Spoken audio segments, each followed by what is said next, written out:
Good morning, afternoon, 8th grade. It's, as you can tell by the backwards clock back there, for me, it's almost lunch, so we'll say good afternoon.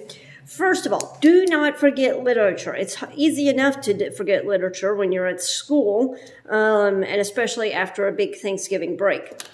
But don't forget literature. It looks like a lot, but it's not, because you have 6 quizzes, but each quiz is like 5-6 questions. It shouldn't take you a long time, but if you wait until Wednesday, Thursday, then you're going to be struggling to get it done. Also on Thursday is when we'll start reading the Christmas Carol. So on Thursday, that's when you need to take the quizzes. Well, you can take the quizzes actually anytime before now on Thursday. But Thursday, you need to make sure you have those turned in. Then you need to check the A Christmas Carol assignment. And you'll get to see videos of me somewhere. I haven't decided if I'm going to try to find someplace Christmassy to read it. But anyway, discussing that book. Okay, so that's literature. Now let's talk history stuff. The way the history book works is it is American history, and it does go pretty much chronologically in order. But what it'll do is it'll have a lot of chapters about wars and politics and that kind of stuff. And then it'll stop, and it'll have a couple of chapters on more like home life stuff. So that's what we did. We went through the War of 1812, the Revolutionary War, the War of 1812, all of this stuff that was happening with politics in the 1800s, 19th century. Then we put a pause on political war, international politics type stuff with chapter 11 and talked about what was going on at home.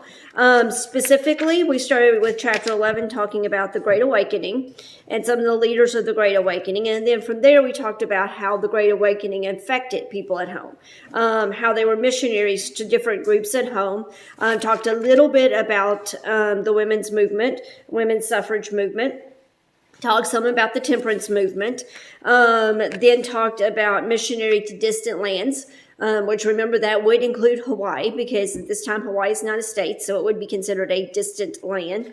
And then Japan, and then 11.4 ended with talking about some of the false philosophies, not really necessarily religions, but philosophies, Unitarianism, Transcendentalism, talked about Henry David Thoreau, and that was the end of chapter 11. Chapter 12 also talks about just home life. Chapter 12 is education and culture. So this is the one video that I'm going to make until much later in the week. Today is Simple Solutions 59. Tomorrow, Simple Solutions 60. You'll check 2 Simple Solutions because that's the way the sheets are. I'm not going to try to split the sheets up to scan them. So you'll do one today, do one tomorrow. You'll check both of them tomorrow. You'll do a Simple Solutions Wednesday, do a Simple Solutions Thursday, check both of them.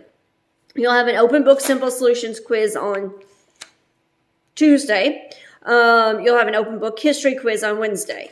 So this is kind of me talking about all of chapter 12. But today you'll read 12.1. Like I said, this takes place in the early 1800s. But some of the stuff that you read about in the education in 12.1 was still taking place in the 1900s. Talking about the local schools. The local schools at that time would be would have been the one-room schoolhouse, where all the grades would be in one room, and so the first graders could hear what was being taught to the second graders and the third graders and the fourth graders and so on while they were working on their stuff. And then the teacher would teach first grade, tell them to work on something, teach second grade, tell them to work on something, and keep going till everybody had been taught. And my grandfather was born in 1914, but he still attended a one-room schoolhouse here in Clark County. And I remember him telling me that he was able to skip 8th grade because the 1st through 8th grade was a one-room schoolhouse, and then you had to take a test to be able to go to the high school. Well, at the end of 7th grade, all the boys were like, let's just try to take the test and see if we can skip 8th grade. And they could, because they'd heard it all for all 7 years leading up to that point. So that's what I was thinking when I think of the one-room schoolhouse.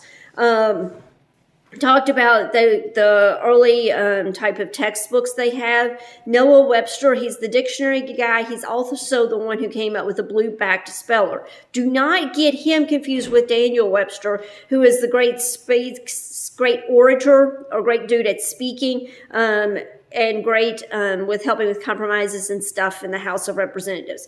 Got to keep your Webster dudes straight there. The McGuffey readers. Once again, they were used for a very, very, very long time. My grandmother was also born in 1914, and I can remember her talking about the McGuffey readers and how much she really, really liked this one book that she read out of in second grade, because this McGuffey reader apparently had some really great stories in it, especially the second grade year. And I mean, she was still talking about this when she was like in her 80s. So apparently this thing had some really good stories in it. Talk some more about higher education. 12.2, you'd read about the schoolroom poets and some authors. Normally I would pull out an Edgar Allan Poe poem and read it to you, but I probably won't. American music, American art. Then 12.3 is about life in the 19th century. Remember, 19th century would be 1800s, talking about the family farm. The Cotton Gin, created by Eli Whitney, talking about small town living. And then you have city living, because starting already, you got, your kind of three choices of where you're going to live. Whether you're going to live in the city, which of course cities would still be small compared to our cities today, but cities or your small towns or on a farm. And that's it. That's chapter 12. So it's a really short chapter. And then the test is actually only over 2 chapters, 11 and 12. So on Thursday, you'll start working on the test study guide, and then you'll have another video from me on Friday starting to check the test study guide. Keep your fingers, toes, hair, ears, whatever you want to crossed, that somehow, some way, we will be able to be back here in person on December the 7th, taking the test in person next week.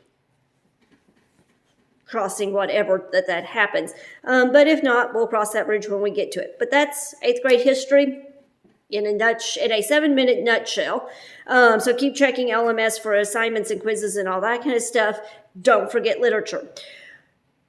Love you all, miss you all, and have a great week.